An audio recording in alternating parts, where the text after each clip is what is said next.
Three suburban Philadelphia police officers have been charged in the death of an 8-year-old girl. Fantability was shot by police last summer as she was leaving a high school football game with her family.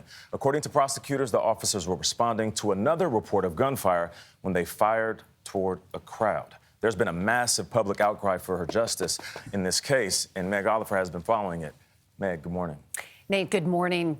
The officers have been released on bail, and the borough is scheduled to meet Thursday to discuss whether the officers will keep their jobs. The charges against them follow a grand jury investigation and a months-long community outcry for police accountability.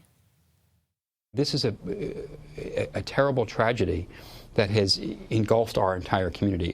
Nearly 5 months after the shooting of 8-year-old Fantability, 3 Sharon Hill police officers were charged in connection with the child's death.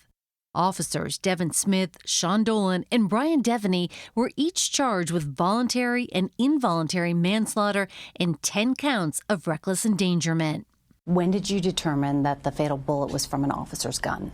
We initially determined back in, I think, the September time frame, we're now sure beyond a reasonable doubt, that the officer not only killed Fantability, but they also wounded 3 other young people.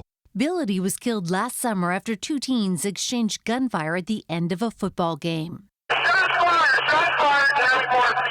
Prosecutors say the 3 responding officers saw a vehicle heading toward them that they mistakenly believed was involved in the shooting. They fired 25 rounds, striking the car and 4 people in the area. They returned fire at the wrong target, in the wrong direction, and into a group of people. That's what they're being held accountable for. Initially, the 2 teens who opened fire at each other were the only ones charged with murder in connection with her death.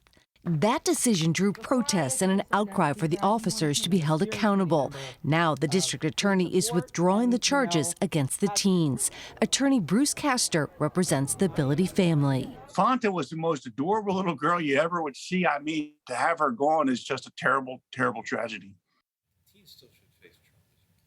Fanta would have turned 9 last Saturday. We reached out to attorneys representing the officers and did not hear back. But in a joint statement, the legal team maintained their client's innocence, stating they rushed to the sound of gunshots and risked their own lives to protect the community.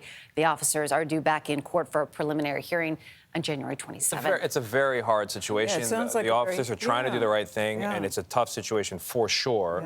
And they're there because somebody else fired their gun off.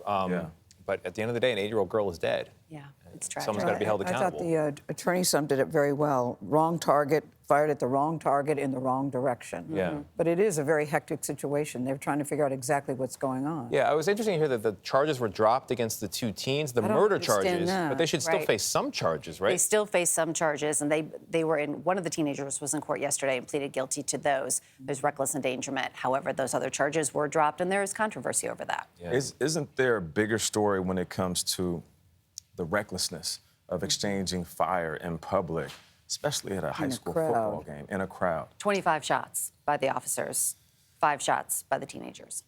30 shots in a crowd. I mean, someone's got to be accountable. Meg, thank you very much.